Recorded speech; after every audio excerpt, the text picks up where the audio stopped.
Doesn't matter how many times I hear this song or this album. I'm always air drumming along. I'm always air guitaring along. It's such a great album. It's such a great song. It's just, everything about it is just phenomenal. Now, you may know this guy from the Blues Breakers or Magic Terry in the Universe or the Sidewinders or Piper. But most of you know him as Billy Squier. And Billy, welcome to the saloon, my friend. Thanks. Good to be here. Thank you. I'm glad you came. You look great, by the way. Were you in the sun? Have you been in the sun?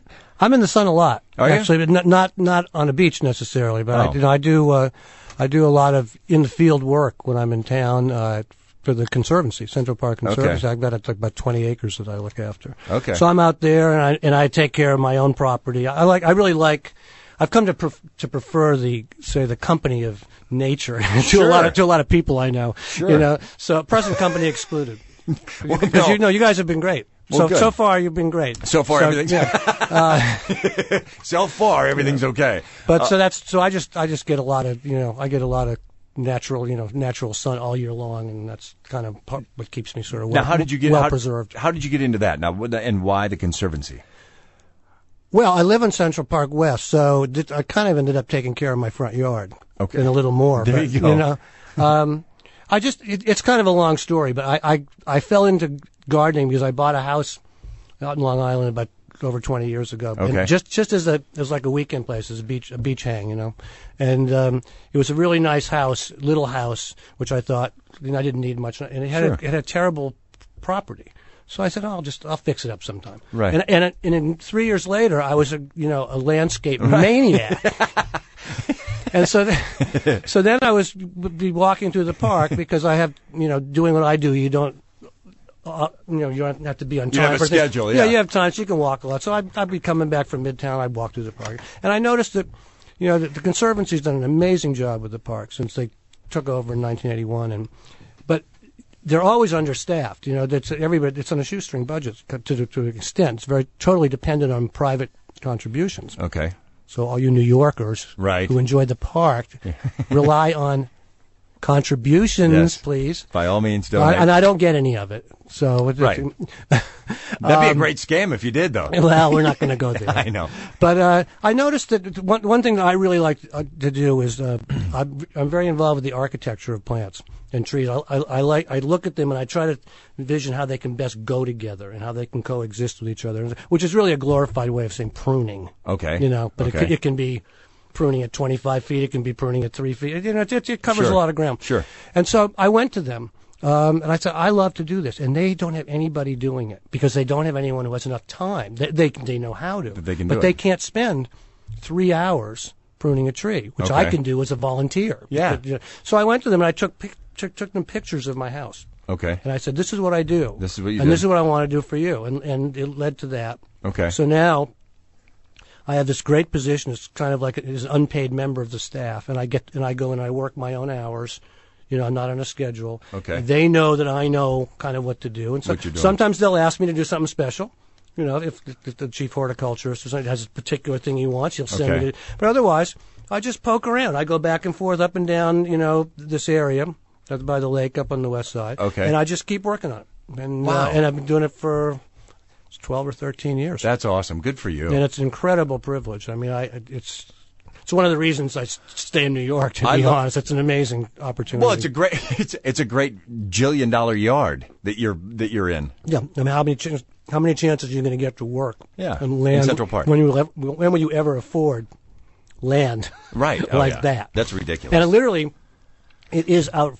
I got to this place where I was working around, and the area in front of where I live was particularly derelict. And so I said, can I work on this for a while? And that's how it happened. I started just in front, and then the gardener who worked that area asked me, could I do a little more? And I eventually could only stop because I got to the crossroads. Right. I got to 72nd Street, and I said, okay, I can stop there. Right. I got to 81st Street. I said, okay, I can stop there. Otherwise, I would have just been going forever. What's Billy doing in Harlem? Yeah, we don't know. He's still picking up weeds. They had me going, and at one point they offered me a golf cart. Yeah. I turned them down because I said, I know what'll happen if you get me a golf cart. You will be sending me everywhere. Right, exactly. They tried to hire me. I said, no. No, thanks. No, right. I won't let you down. Just let me be here and be a big supporter. How often do you do it? Like once a week, twice a week, or does it just kind of vary? It would probably average out to about a day a week. Oh, that's not bad. But our schedule has changed so that we spend a lot of time out in Bridgehampton. Okay. More time than here. So okay. What I really do now is sort of maybe come in. I might be here every 2 weeks, okay. but I'll work twice as long when I'm there. When you're there. So, okay. and I know what needs to be done and what I want to do. So Sure. I manage it. Oh, that's cool. All right. Well, I got a friend of mine that in New Mexico, his father owned an exotic plant thing, and the only really cool tree I know is a Ficus benjamini. That's all I know. Okay, I don't know that particular one, but it's got like the braided, whatever. That's the only thing I know. Anyway, you're also a big dog lover, I heard. I'm a real boxer lover. Yeah, you. Roger and I were talking about animals. Our okay. love. We both have them, and I'm a huge animal lover. Yeah, All right, yeah. let's go back to because this is the first time I've ever gotten a chance to talk to you. Who cares about Don't Say No? Let's talk about life. No, we can do that. But let's talk about Don't Say No. That was a big part of my life. I definitely want to bring it up. Now, okay, let's start leading up to that. You're born in Massachusetts, right? You grow up there. Red Sox fan, I'm assuming? No? Yeah. Okay, Red Sox fan. Although I wasn't. No, I was a Yankee, but I've lived in New York for most of my life for the last 40 years, practically.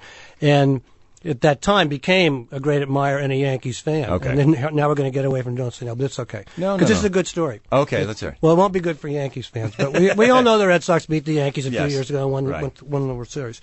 What happened was, after being on the fence for years, like, I like the Yankees, I like the Red Sox, I don't care that much, so I like them both. That year, we decided we've got to make a decision. Okay, so I said, all right, Red Sox haven't won in 96 years. We're going Red Sox. All right. My wife is from Germany. She doesn't even know that. Okay. She goes down to the store. She happens to find 2 Red Sox jerseys. That's how stupid we are. She brings them back. Okay, we got the jersey. We put them on. What happens? Yankees win the first 3 games. We're sitting there like, great. Yeah. Can't give up. 4th game, put them on. Yeah. They're 1 out away from losing. It's like, well, how smart are we? And the rest is history. The Red Sox just wiped them and cleaned St. Louis. But I mean, it was amazing. It's like all of a sudden, it's like the biggest comeback in sports history, and you're part of it. And now you've got the jerseys on. It's like, oh man, they won. It's like this is. And it's all because of you guys. You're so proud. Yeah, no, that's all. The one thing, I lived up in Boston for a little while, and I'll say this: they are so unbelievably passionate. I mean, beyond passion. Yeah. And it was just fun to see that. Well, Boston's a great town. It is, and it hasn't. To me, I don't go there a lot anymore, but a lot of things have stayed the same. I mean, Fenway Park is a great example of this. It's like church. The smallest park in baseball. Everybody gets rid of their small park because they can make more money with the big park. Right. Red Sox, they could put 34,000 people on. All they did, the most they could do is put 200 seats on top of the Green Monster. That was their build-out. Yeah. The Red Sox are the second richest franchise in baseball after the Yankees, with a small park. Pay attention, everybody who takes our money to build these big stadiums all over the place. You have perfectly good stadiums, and they tear them down and build another one. Yeah. Well, the Red Sox have had the same stadium for 100 years, and they're the second most successful franchise in the league. So, take a lesson. Yeah, no, I get it. All right, so now, after the baseball, and you move out of Massachusetts, you're there, and it was at Eric Clapton that I don't want to say changed your life, but kind of got you into it? No, Eric did blues. Yeah, Eric and John Mayall's Blues Breakers with Eric Clapton was a record came out in 1966 in England, and a friend of mine who was better off than me went to England one summer and came back with it. He was a real music nut, and he said, "Listen to this." And it absolutely changed my life. I mean, up to then, I was playing in bands for a couple of years. I was like 15 years old. So I think, we were playing Stones and Beatles and stuff. And I loved the Stones. I loved the Beatles. And, I was actually in the Stones side more. So, I was really into Keith. And this is before Keith really got to be great. Yeah. When he got into the 5-string tuning and wrote all those unbelievable classic songs. Right. But I was into the Stones and that kind of thing, and the Kinks and I heard Blues Breakers, and it literally changed my life. I said, I never heard anything like it, never heard guitar like that. And I said, that's what I'm going to do. Wow. And I tried my best to learn every note Eric played and play it like him, and I just about can do that now. Yeah. That's funny. Okay, so then you move up to this band Piper, and I grew up in Iowa, so I apologize for not knowing as much then, because back then you just didn't know about a lot of these bands as you grew up. But now, as you go back and learn the history, it's like, wow, okay, I didn't know this. Circus Magazine at the time, which was like kind of a Rolling Stone-ish type, gospel music magazine, because there was no internet, touted it as the greatest debut album ever produced by an American rock band. See, I didn't even know that. Yeah, that's what they wrote. So, which is awesome, and then you ended up. It is. I'm kind of digging that right now. It's cool, isn't it? That's nice. Yeah, no, I mean, I think that's. I great. actually like the second one better, but I guess that's the way it should be. But no, that's fantastic. Yeah, and then it was kind of, it didn't quite get me where I wanted to go. It was the final springboard. But that was a band that it was really a solo effort to a great extent, in that I was the lead singer, I was the songwriter, I had 3 guitar players, because I loved the Fleetwood Mac lineup of 3 guitars, and I was not that infatuated with the keyboard, so I wanted to try to do a 3-guitar band. So I had 2 other really good guitar players. Okay.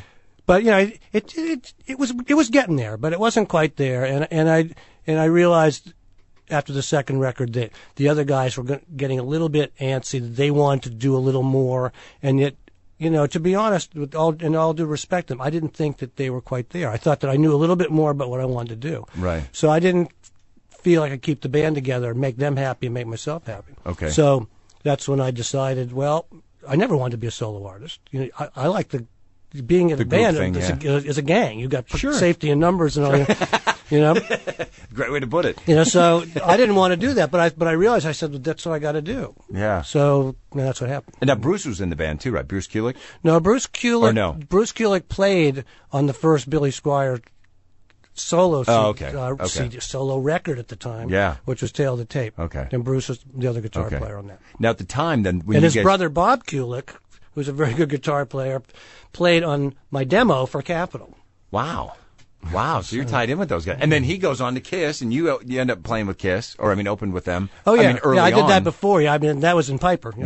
Which is odd. Now, what was that like? That had to be, how old were you at that time? Oh, I was getting older. I was 25 or so. Yeah, but still, 25, you're in this huge band, which they write up like this. You're opening for Kiss, which was huge at the time, right? And, I mean, like you said, I mean, that's like snowballing now to where we get to, like with this. And, if I was 25, I can't imagine what that was like. I remember when Kiss asked us to play with them, and I think we did 2 nights at the Garden, and it was great. It was this was like as far as we had gotten. Yeah. And we were both managed by Bill Coyne, and so I was in the office, and I went in. Gene was there, so I went in to thank Gene. Yeah. He ripped you off. No, he probably did, but no, I went in to thank him, and I said, I just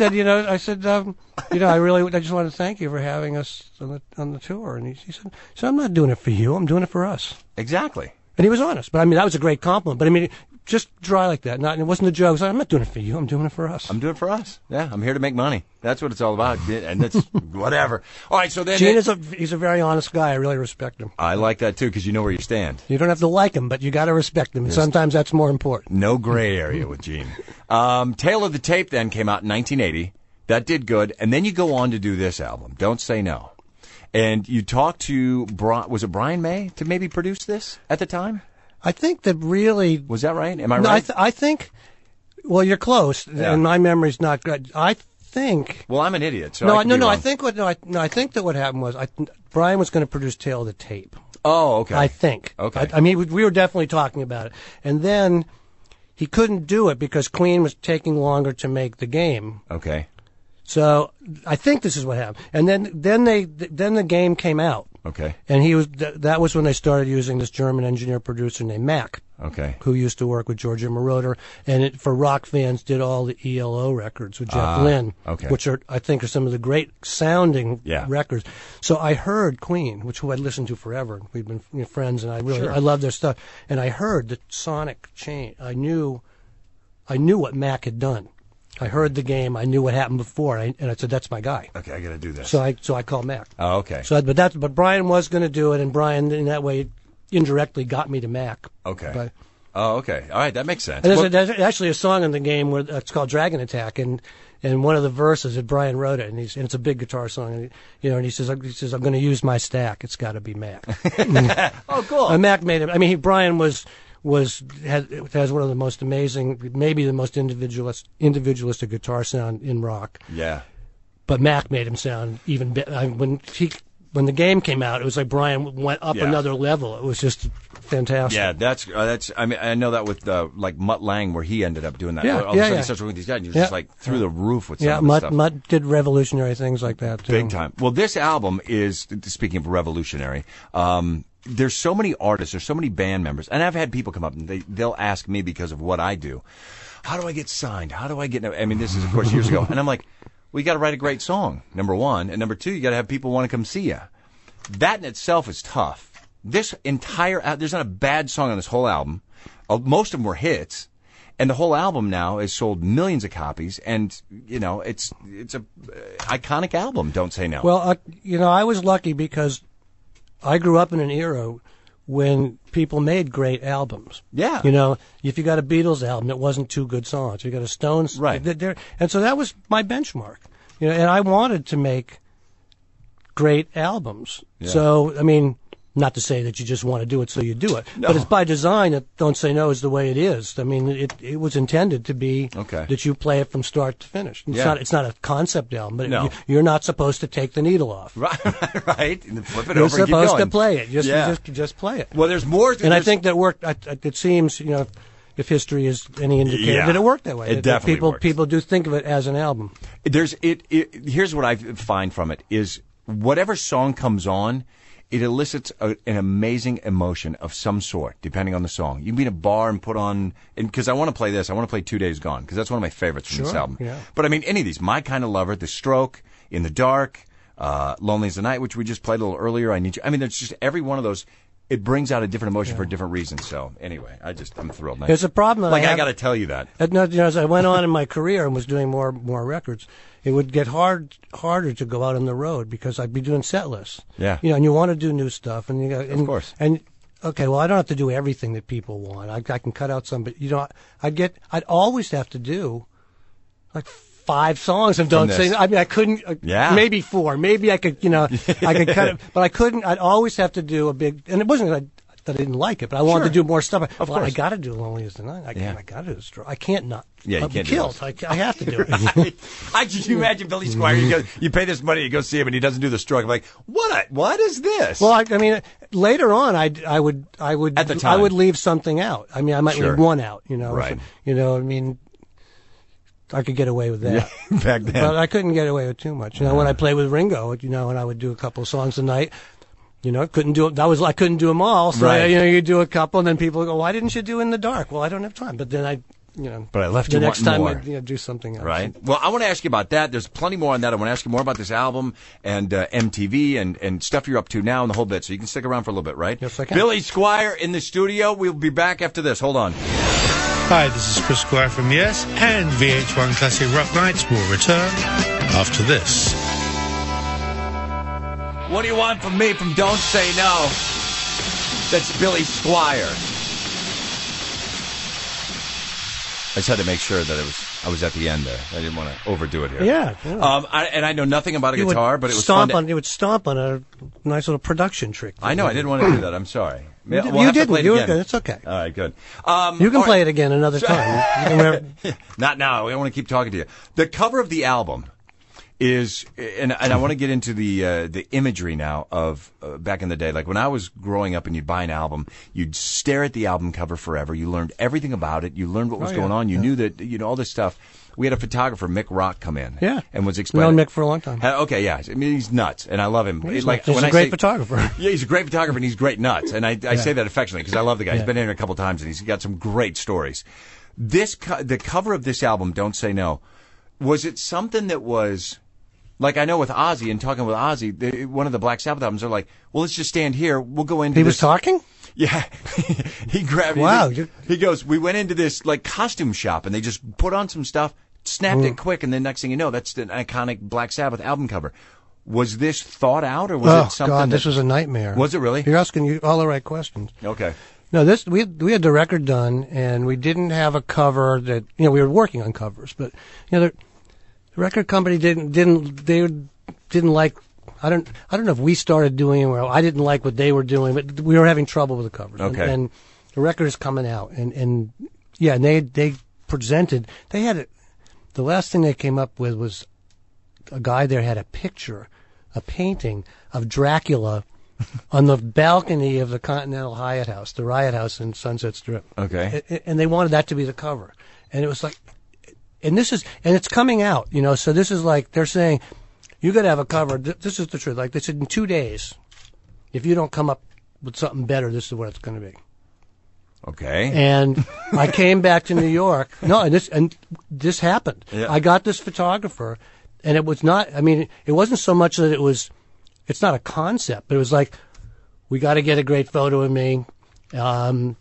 Let's go. And he said, come down. He had shot some stuff. His name is Jeff Thomas. And I'd seen some of his work, and I liked that. I said, do a session. Let's go. And we took the picture.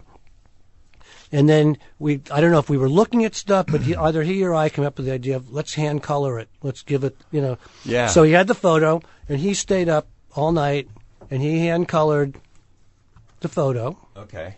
And then called up Spencer Drade, who was the guy who did the type layout and everything, and said, this is what we're doing.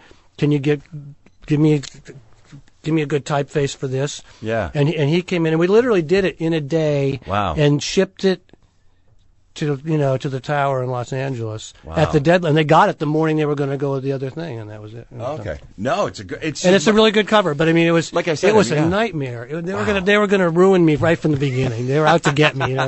Dracula on the balcony of the Hyatt House. You're like, what am I doing with it? This has nothing to do. Yeah, with this Don't is Say Billy. No. Yeah, this is Billy. Yeah, it makes sense. All right. So then from that, and we were talking about this off the air for just a second.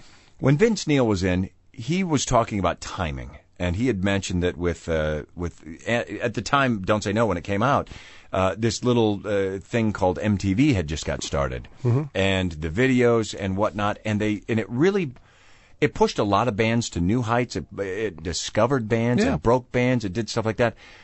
What are your thoughts on it at the time? Well, I always think of myself as being at a good point because I kind of got in. I was on the cusp. I was one of the first MTV artists, but I wasn't an MTV, I should say.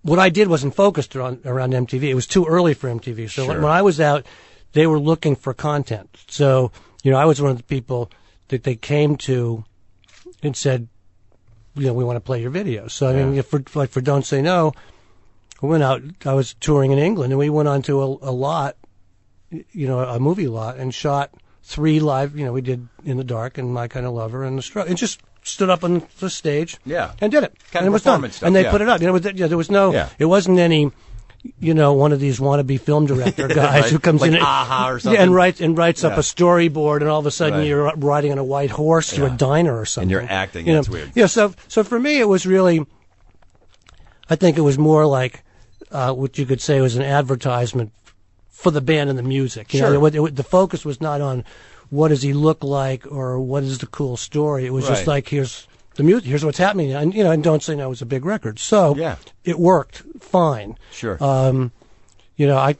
said it before, so I can say it again. I'm not ultimately a big fan of MTV because I think it really changed the shape of music. And I read something the other day, actually. I think, in fact, someone from the industry wrote me. It said that Billy Joel said something like, before MTV, what did he say?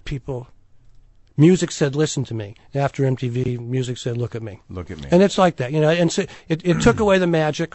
Yeah. You could never make a song your own because you always had the video image in your head. Sure. People were doing things for the camera. Right. I don't think they had any intention. Right. And it became wildly successful, but I don't think they had any intention of causing the effects that it's caused, which I think have really have been seriously detrimental. Yeah. I really do. Yeah. That's just my opinion, but I think it's not been a good thing for I've music. always said that there's songs that I heard, and I remember, and I'm a product, I was born in 65, so, throughout my real formative years in the 70s, when you heard like a Ted Nugent or a Billy Squier, or you heard maybe an early song, even before that, like a Stones or something like that. Yeah.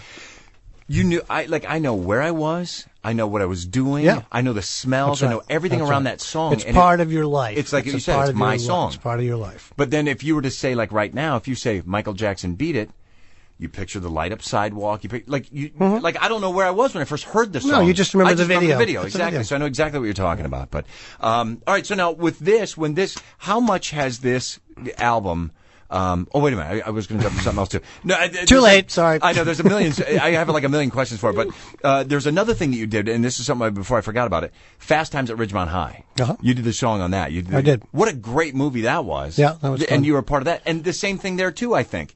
That's kind of what I was getting at, is the movies had these special songs where now it seems like with Iron Man 2 or something, it's like you get a Happy Meal, and it's like they tie everything around it, you know what I mean? Well, as I said, I think, up to that point, I think that was 82 or 83 at the latest, Ridgemont High. Yeah. We were still living in a pretty musical environment. Yeah. And so director Joel Schumacher, who went on to become a big-ass director, was a musical guy. Yeah. So he would come and he was trying to find artists, when he came to me and the other people, and he was looking for people who he really liked and who he wanted to try to put together something that would be a cohesive, really a good album. Yeah. So it was still very musically oriented. Your thoughts on MTV reminded me of I had an audio piece on John Mellencamp talking about, and he feels the exact same way about the internet, saying it's just completely ruined the music industry. That's the next stage. He's correct. That's just gone a step further. I mean, it's yet to be proven, because if anyone is able to harness the internet or to take advantage of the opportunities, which are immense, sure, then it may be good. But at this point, I would agree with him that it makes it a big kind of smorgasbord, or a very sloppy. Yeah, I know what you're medium. saying. I think it's, well, like with anything, there's always good and bad. I think some of the good is you do get to find some stuff that you normally wouldn't be exposed to, but then also it's just over. The way I would say it is good news and bad news. The good news is that anybody can make a record. And the bad news is anybody can make a record. That's true. And but there's good stuff out there. Sure there is. Yeah, you just got to sift and through that's a lot just more. life. But that's just life. Yeah. But I wouldn't disagree with John with that. What are the differences now for you? And I probably know the answer, but I just want to ask. What are the differences now versus like when you made Don't Say No? That was this big. For people that don't know, they use this big, thick, like when you have a cassette tape. That's just like a little mini tape. You were using like big 2-inch tape to record on, Mm-hmm. and what they call analog. And it was this Correct. big, great sound, and it would go to albums and had a great full sound. Now, like you were saying, anybody can do it. All you need is a MacBook and a mic, and you just plug in or GarageBand, and you can make an album. And it's digitally good, but I mean, what do you think of the differences? Well, digital sound doesn't really compare to analog sound. It's something that I think happens in many different mediums. We've gotten used to it. Yeah. So it's okay for us. But if you take its Don't Say No CD and play it next to a Don't Say No album, it's the album is much broader. It has more depth. It has more warmth. Yeah. It's just richer. It breathes. But we've become used to CDs. Right. So and now, if you go back to Mellencamp's example with the internet, now it's worse because MTV are compressed. MP3s, excuse me. MP3s are compressed signals. So that's a CD. At least has a certain standardized breadth to it. Yeah. But an MP3 is squashed digital, so that's even worse. Yeah. So you got to be careful when with digital music, you always want to try to get the broadest translation of it. Okay. To get the best sound. Yeah. Otherwise, it sounds like you're listening. But the sound is getting worse. Basically, sound is getting worse. It is. It's getting, but technologically, it'd say it's getting better. Right. Yeah. Now, what are you working on now? What do you got going on that we don't know about here? I'm not working on anything except the horticulture. I'm working on my life. Atta girl. No, in this culture, we spend a lot of time working on stuff, and when you work really hard at stuff, you don't necessarily work that hard at being somebody. Sure. I mean, you are. You're trying to be something. You're not, right. But you're not just being, and you're not in the world. And again, this sort of thing that I've developed with some of my projects, outdoors and that sort of thing, have really changed my perspective a lot. And it's I love music. I play guitar every day. I have the greatest children in the world, which are my guitars. Yeah. And in some ways, I'm back to where I was as a kid, where I just play. I mean, I will still go out and do shows, and sometimes I tour and whatever. But I just play because I like to play. Yeah. I pick up a guitar in the house. I play guitar every day, 10 minutes an hour, whatever. And I just play, and it's like I play stuff like the Blues Break. Yeah. I mean, I play something or Peter Green or something. Yeah. I play stuff that I loved as a kid, and what's cool about it is now I can play it. I'm pretty good. Now I'm sort of like I can hang with those guys. Yeah. But it still feels exactly the same. I mean, I'm still, I can't believe it. It's like, 50 years ago or something, 45. When I do this, I'm just as excited as I was when I was 15 doing that. And they say, rock keeps you young or whatever. I don't know, but I guess that's the thing. I do not feel any different. And you put me into one of my amps, and I hit the switch. No, I mean, nothing has changed. No. Except I'm a little better. You're a little better, and you still, as far as I'm concerned, looking at you, you look the same. You haven't aged one bit. I think you look great. Portrait of Dorian Gray. Oh, please. You look great. We're all aging somehow, baby. You look great. Well, it's an iconic album. It's the 30th anniversary of Don't Say No. In fact, if you want to see Billy rocking, go to his website, billysquier.com. There's a great little video you have on your website of you playing at the Iridium, which is just, for those that don't know. Yeah. There's this it's Les Paul. It's his club in Times Square. And we got a chance to see Robbie Krieger up there, but you were up there. And you can check that out on his website as well. And that's doing what I'm talking about. That was the thing. I take this little blues collection of these guys out. I call it Blues Deluxe. And we do. That's great. Like male stuff and some of these things that I just love. And throw in a couple songs like we did last time. We did the work song from Here and Now because I had a horn section. See, I can have fun. I can put these people together, not do a major tour, just go in. Come tonight, we're going to play down here, and you come in and you play, and there's no pressure, and you have a good time, and it's those kind of things I live for now. How good is that Les Paul trio? They're great. Guys, yeah. Those guys are fantastic. Yeah. I was watching them just like, are you kidding? The 90-year-old guitar player. Johnny Chops is the piano player is sick. And the piano player is sick. Isn't he, Adam? They're all good. Nikki, the bass player. They have this gorgeous girl bass player who plays, I shouldn't say plays her ass off, but she does. She does, and it's amazing. And then Lou, who was backed, was with Les forever. No, that's really good. It's a great place to play. Well, listen, you are welcome here in our saloon anytime, and I know you're local. We'll do it again. So please, anytime, come in. 30th anniversary of Don't Say No. Go check out what Billy's up to on his website at billysquier.com, and thank you so much for coming in. We'll be back with more after this. VH-1 Classic Rock Nights will be back after this. I just want to tell you both, good luck. We're all counting on you.